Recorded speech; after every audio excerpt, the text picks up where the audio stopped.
وہ حقیقتاً اپنے نیکی کو، اپنے کام کو انجوائے کرتا ہے، کیونکہ وہ دکھاوے کے لیے نہیں کرتا، اور وہ نیکی کا کریڈٹ خود لینا بھی نہیں چاہتا۔ محسن سب کچھ اللہ کے سپورٹ کرتا ہے، اور وہ اس چیز کو ذہن میں نہیں رکھتا کہ نیکی اس نے تب کرنی ہے یا اس جگہ پر کرنی ہے جہاں اس کو کوئی دیکھ رہا ہو۔ خوبصورت انسان محسن ہے، خوبصورت انسان اللہ کا پسندیدہ ہے، جس کے ہر کام میں خوبصورتی جھلکے، ہر کام خوبصورتی سے کرتا ہے۔ نماز میں بھی وہ محسن ہوتا ہے، یعنی کہ نماز کو بھی خوبصورتی سے ادا کرتا ہے۔ اور محسن ایسی پرسنالٹی، ایسی شخصیت ہے جو اندر سے متقی ہے اور باہر سے محسن ہے، احسان کرنے والا، خوبصورت ہے۔ اور سب سے بڑھ کر جو محسن ہوتا ہے وہ سنت کی پیروی کرتا ہے۔ آپ صلی اللہ علیہ وآلہ وسلم کا اسوہ حسنہ، بہترین نمونہ، اپنے لائف سٹائل میں اور اپنے لائف سٹائل کی ہر چیز میں وہ سنت کو لے کر آتا ہے اور سنت کو پیروی کرنے کا حق ادا کرتا ہے۔ پھر ایسے لوگوں کے بارے میں اللہ تعالیٰ کی خوشخبری ہے کہ وَلَا خَوْفٌ عَلَيْهِمْ وَلَا هُمْ يَحْزَنُونَ، ایسا محسن، ایسے لوگ نہ تو ان پر کوئی خوف ہوگا اور نہ وہ غمگین ہوں گے۔ وَقَالَتِ الْيَهُودُ لَيْسَتِ النَّصَارَىٰ عَلَىٰ شَيْءٍ، اور کہا یہود نے نہیں ہے نصارہ اوپر کسی چیز کے۔ وَقَالَتِ النَّصَارَىٰ، اور کہا نصارہ نے لَيْسَتِ الْيَهُودُ عَلَىٰ شَيْءٍ، نہیں ہے یہود اوپر کسی چیز کے۔ وَهُمْ يَتْلُونَ الْكِتَابَ، حالانکہ وہ تلاوت کرتے ہیں کتاب کی۔ كَذَلِكَ، اسی طرح، قَالَ الَّذِينَ، کہا تھا ان لوگوں نے، لَا يَعْلَمُونَ، نہیں وہ علم رکھتے تھے، مِثْلَ قَوْلِهِمْ، مانند ان کی بات کے۔ فَاللَّهُ، تو اللہ تعالیٰ، یحکم، فیصلہ کرے گا، بینہم، ان کے درمیان، یوم القیامہ، قیامت کے دن، فیما، اس میں جو کانو تھے وہ، فیہ، اس میں، یختلفون، وہ اختلاف کرتے۔ یہود و نصارہ کو ایک دوسرے کو گمراہ کر دینے کی کوششیں بیان ہو رہی ہیں کہ وہ ایک دوسرے کو گمراہ کہتے تھے۔ یہود نصارہ کو گمراہ کہتے تھے اور نصارہ یہود کو گمراہ کہتے تھے، اور حالانکہ دونوں فرقے اہل کتاب تھے۔ اپنے بارے میں خوش فہمیاں تھی ان کو کہ جنت ہونے کے لیے اہل عرب کو وہ اللہ کے بیت اللہ کے متولی ہونے کی وجہ سے، حاجیوں کو پانی پلانے کی وجہ سے وہ اہل کتاب کو اہمیت نہیں دیتے تھے، اور یہ ان کی نفسیات تھی کہ وہ صرف تصویر کا ایک رخ دیکھنا چاہتے تھے اور حقیقت اور سچ کو وہ تسلیم نہیں کرتے تھے۔ ان کی نگاہ اپنے سے باہر نہیں جاتی تھی۔ حق پر ہونے کی پہچان ان کے نزدیک کسی ایک گروہ کو فالو کرنا، انبیاء اور بزرگوں سے وابستگی کی وجہ سے، اور یہود نے خود کو حق پر سمجھنا شروع کر دیا تھا، اور اسی طرح نصارہ کا کہنا تھا کہ ہمارے پاس اللہ کا اکلوتا بیٹا آیا ہے اس لیے وہ حق پر ہے، اور اہل عرب کے پاس اللہ کا گھر ہے اس لیے ہم حق پر ہیں۔ اہل عرب بھی اپنے آپ کو حق پر سمجھتے تھے اور یہود و نصارہ بھی، تو اللہ تعالیٰ نے ان سے کہا کہ ایسی گروہی باتیں، ایسا نسلی تعصب، یہ حق پر ہونے کی دلیل نہیں ہے۔ اب اس میں ایسی باتیں ایسی باتوں سے ہی مسلمانوں کو بھی منع کیا گیا جس سے گروہ بندی اور فرقہ بندی واضح ہو، مسلمانوں کو اختلافات سے منع کیا گیا ہے۔ اللہ تعالیٰ نے فرمایا کہ ان کے اختلافات کا فیصلہ قیامت کے دن ہوگا۔ وَمَنْ أَظْلَمُ، اور کون زیادہ بڑا ظالم ہے، ممن منع، اس سے جو روکے، مساجد اللہ، اللہ کی مسجدوں سے، ان یذکر فیہا اسمہ، کہ ذکر کیا جائے ان میں نام اس کا، وسعی، اور وہ کوشش کرے، فی خرابہا، ان کی ویرانی میں۔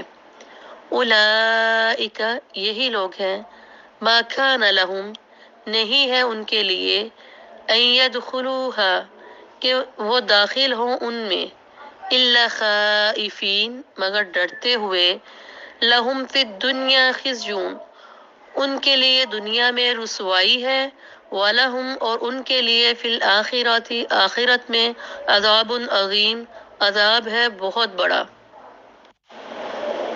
ریجیڈیٹی کی بات کی جا رہی ہے کہ ہر مسلک، ہر گروہ، ہر فرقہ اپنی مسجد، اپنی عبادت گاہ الگ کر لیتا ہے اور دوسروں پر عبادت گاہوں کے دروازے بند کر دیے جاتے ہیں۔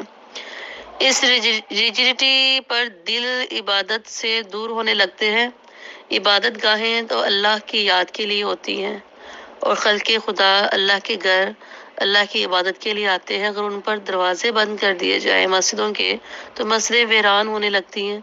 بظاہر مسجد کا کام عبادت کا جگہ مہیا کرنا ہے، لوگوں کو اکٹھا کرنا، لیکن لوگ یہاں پر اپنے جارحانہ رویوں کی وجہ سے مسجدوں کی ویرانی اور خرابی کا باعث بنتے ہیں۔ حالانکہ مسجد میں داخلے کے لیے دل میں اللہ کا خوف ہونا چاہیے، لیکن آج مسلمانوں کی رسوائی کی وجہ باہم مذہبی جنگیں، مذہب کے نام پر لڑائیاں، حسد، بغض، نفرت، ایک دوسروں کو گمراہی کے فتوے لگانا، اور دنیا میں یہی چیز رسوائی کا باعث ہے اور آخرت میں عذاب عظیم۔ وَلِلَّهِ الْمَشْرِقُ وَالْمَغْرِبُ، اور اللہ کے لیے ہے مشرق اور مغرب۔ فَأَيْنَمَا، تو جہاں کہیں، تُوَلُّوا، تم منہ موڑو گے، فَثَمَّ، تو وہیں، وجہ اللہ، اللہ کی ذات ہے، ان اللہ، بے شک اللہ تعالی، واسع علیم، وسعت والا ہے، جاننے والا ہے۔ یہاں پہ یہود و نصارہ کے قبلہ بیت المقدس کی بات ہو رہی ہے۔ نصارہ کی خاص طور پر مشرقی سمت کی طرف اٹیچمنٹ تھی اور یہود نے نصارہ کے خلاف ان کے اپوزٹ جا کے مغرب کی سمت مقرر کر لی اپنے لیے۔ اور اسی طرح جب سمتیں مقرر کر لی جائیں اور خاص کر لی جائیں پھر گروہ بندی ہونے لگتی ہے۔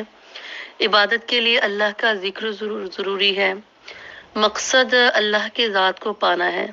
جہاں قبلے کا تعین نہ ہو سکے، جہاں حالات کچھ شبہ میں چلے جائیں، وہاں کسی بھی طرف منہ کر کے نماز پڑھ لیں، نماز ہو جاتی ہے۔ جدھر منہ ہو نماز پڑھ لیں، فَتَمَّ وَجْهُ اللَّهِ، ان کے اللہ کی ذات وہیں پر ہے جہاں قبلے کا تعین نہ ہو سکے۔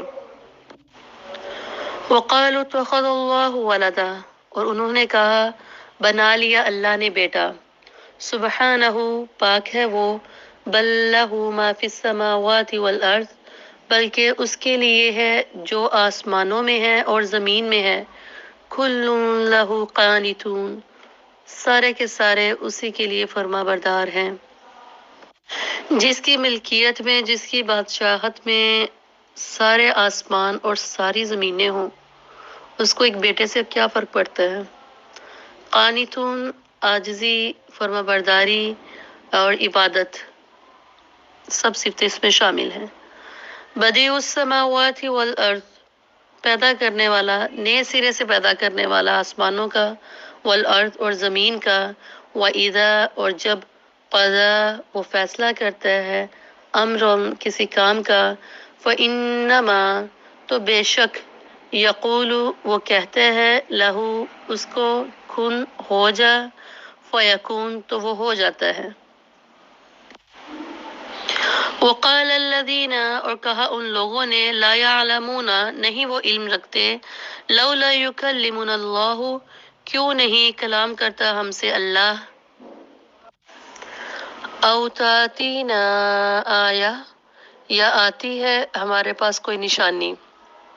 کذالک، اسی طرح، قال الذین، کہا تھا ان لوگوں نے، من قبلہم، جو ان سے پہلے تھے، مثل قولہم، مانند ان کی بات کے، تشابہت قلوبہم، باہم ملتے جلتے ہیں دل ان کے، قد بینا الآیات، تحقیق بیان کی ہم نے آیات، لقوم یوقنون، واسطے ایک قوم کے جو یقین رکھتی ہو۔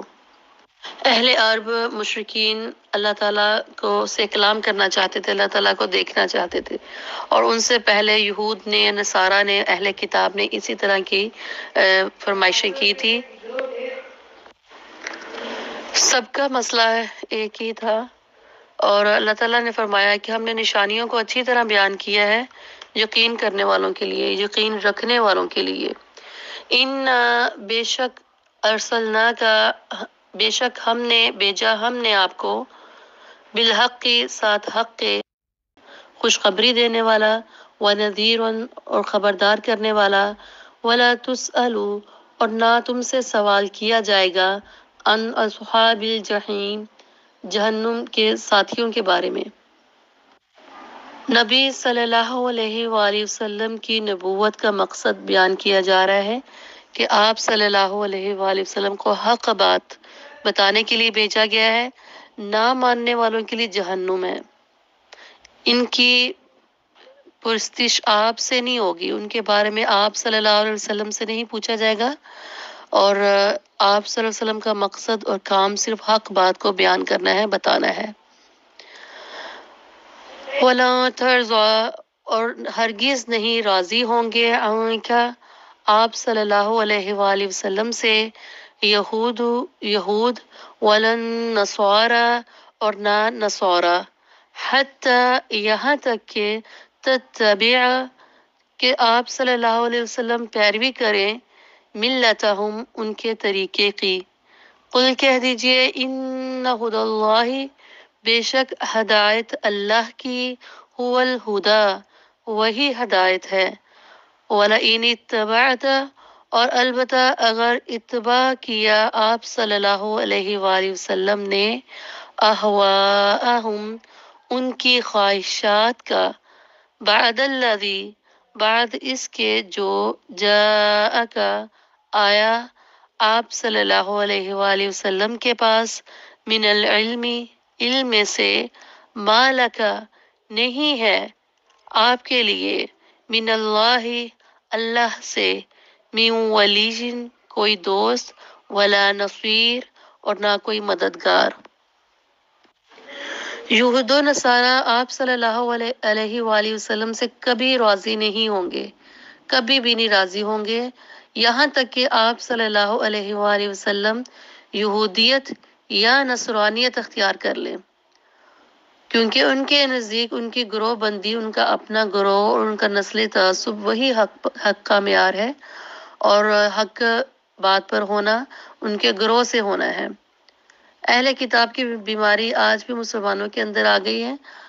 ہم مسلمانوں کے پیچھے رہنے کی ایک بہت بڑی وجہ فرقہ واریت، اپنے مسئلہ کو ثابت کرنے کے لیے اپنے آپ کو حق کا بتانا، کہ سچائی کا معیار قرآن اللہ نے بتایا ہے کہ پورا انسان کے اندر آنکھوں سے ہدایت ہونی چاہیے۔ ہدایت واحد ایسی نعمت ہے جو اللہ تعالیٰ مانگنے پر دیتے ہیں، جو اللہ تعالیٰ طلب کرنے پر دیتے ہیں۔ ان الہدی اللہ هو الہدا ہدایت اللہ کی طرف سے ہے اور ہدایت مانگنے پر ملتی ہے۔ ربنا لا تزغ قلوبنا بعد اذ ہدیتنا اے اللہ آپ ہمارے دلوں کو ہدایت ملنے کے بعد ٹیڑھا نہ کر دیجیے، آمین۔ اللہ کی بات اصل ہدایت ہے۔ العلم سے مراد وہ علم جو وحی الہی پر مشتمل ہو، کتاب و سنت کے مطابق۔ دین لوگوں کو راضی کرنا نہیں ہے، بلکہ دین کا مقصد دین اللہ کو راضی کرنا ہے، اور یہی ہدایت ہے۔ اللہ تعالی ہمیں ان آیات کو سمجھنے کی اور ان پر عمل کرنے کی توفیق عطا فرمائے، آمین۔ السلام علیکم ورحمۃ اللہ وبرکاتہ۔